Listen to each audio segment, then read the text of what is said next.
And what is the moment we're in now? Are we, in your judgment, in a moment in which the world order is going to change?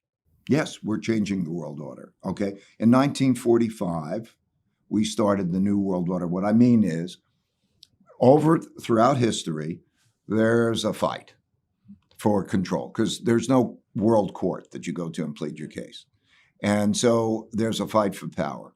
So there's a war, and then the winners come out of that war, and the winners set the rules. And so 1945, the United States had 80% of the world's money. Gold was money at the time. It had half the world's GDP. It had a monopoly on military power.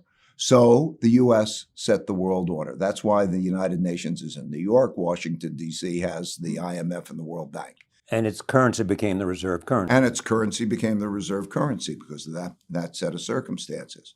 Okay, things evolve, things change, okay, over history. So the three big things that are changing now that haven't occurred in our lifetime is the amount of debt and money creation, which affects the value of money, and you could see it affecting what's going on every day. Large debt means the printing of money. Right. The large debt puts central bankers in a choice.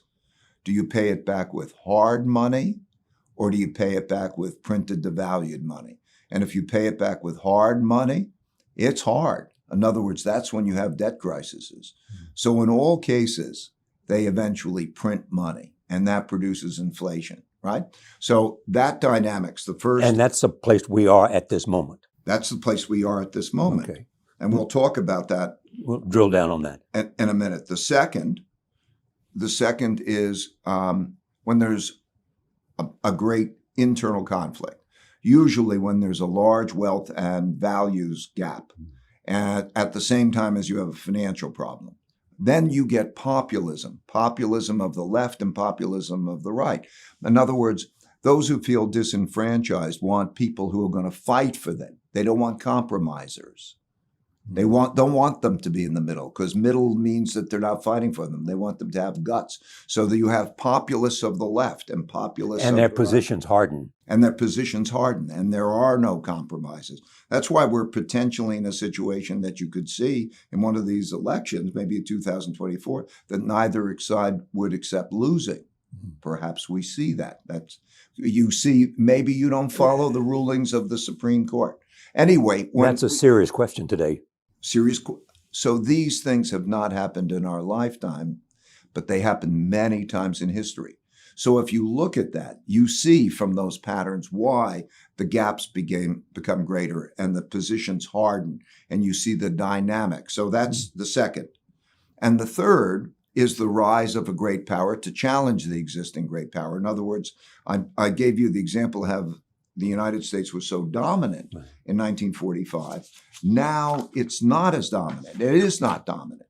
In other words, China and the opposition is as strong as the United States and its allies. And so we have a conflict. And there are 5 kinds of wars. And they start in this order, just sequentially, typically. A trade war, a technology war, a geopolitical influence war. Then you get into a capital and economic warfare, which we are now with sanctions. They always happened in history. And then there's a military war.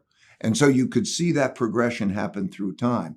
And that creates a template. So I like to look at the template and then plot dots to see how we're transpiring relative to that template.